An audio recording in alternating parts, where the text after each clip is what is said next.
transfer policies in an institutional context, and after this I will talk about how to establish a policy in a governmental context. And finally, I would like to present some considerations.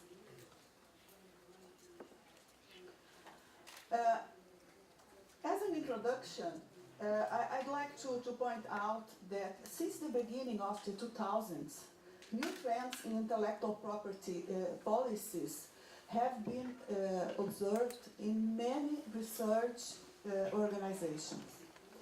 And in this scope, there is a study published by OECD in 2003 called Turning Science into Business, where is presented a survey in 13 member countries about this subject. And there are some points that I would like highlighted. There is, it was verified that it was in many countries an increased protection of intellectual property by the PROs, the public research organizations. And also it was verified in many countries that a national legislative reforms put into practice make the difference in the policies and the governmental programs, and these reforms probably were inspired by the Bayh-Dole Act that was enacted in 1980 in the United States. And this act is considered a landmark in the academic technology transfer. Another point that was verified, that in many countries it was an increased closer interaction with industry. And finally, the strengthening of IP rights in the knowledge-based economies. From these points, we can see that a more active IP position by PRO raises a number of policy issues. Then, as a result, policies in ownership of IP and technology transfer have been adopted by most PROs worldwide. But we know that legislation is not the only policy option, but establishing guidelines can help. A greater coherence in national rules might induce cross-border harmonization.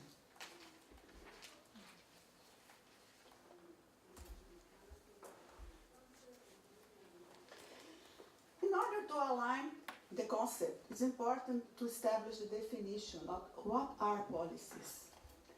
Policies are rules, guidelines that express the limits within which an action must take place. And these rules can often take the form of contingent decisions to solve conflicts between specific objectives. Also in politics, there is a hierarchy throughout the organization. When you have to establish policies that guide the overall direction and position of the entity or determine its viability are called strategic policies. And when we brought this subject to internal policies of our institutions, then institutional policies for IP protection and knowledge transfer are a fundamental instrument, a very important tool to support the actions of managers and to legitimize their decisions in negotiations with external partners. With this concept in mind, it's worth it to remember how universities have been creating and disseminating knowledge. For a long time, the main means of transferring knowledge in universities was teaching and research. And the main means to disseminate the research findings and results was through publication. The patent in this context was merely fortuitous and casual.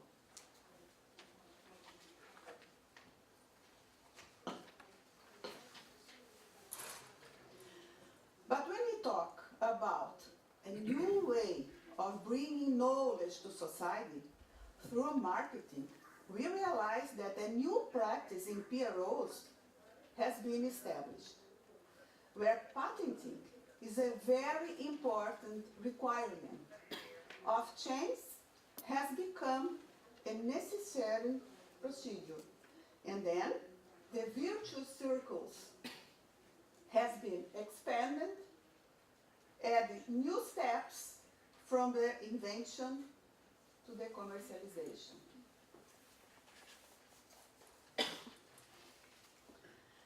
Before specifically addressing the content of policies, it's important to keep in mind how the transfer of knowledge process occurs.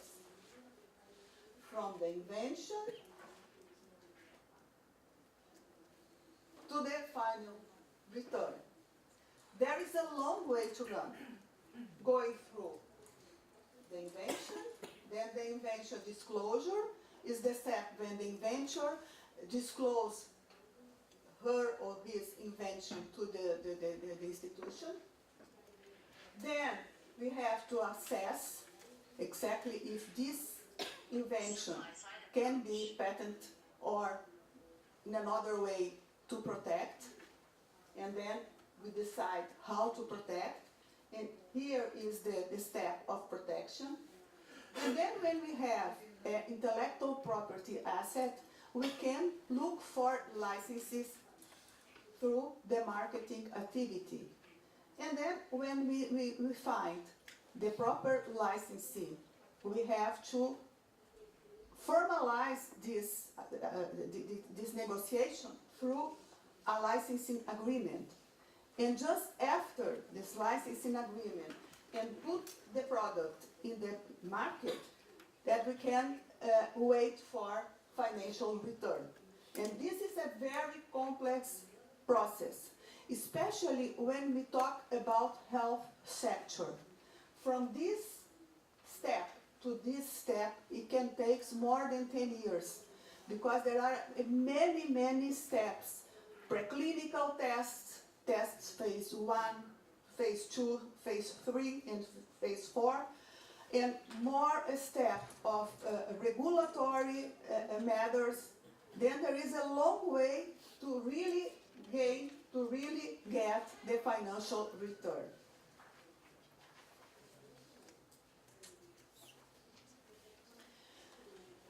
Now we know how the process occurs.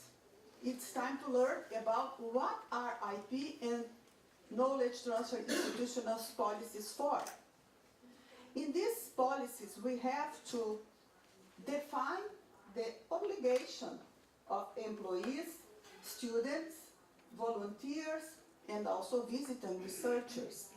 Besides, we have to define the obligation of researchers, of inventors, to report disclosures.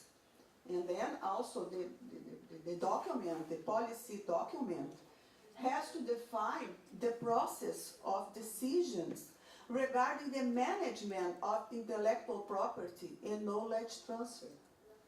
And also, we have to think about the financial return and how will be the division of royalties. Can we share these gains with inventors? In general, these activities here are put into practice by technology transfer offices. That's why these kind of offices are so common, especially from the beginning of the 2000s in United States, from just after Bayh-Dole Act enacted in 1980. Nowadays, worldwide, we can find technology transfer offices in many countries. We have to also define about patent and copyright procedures are completely different procedures for it.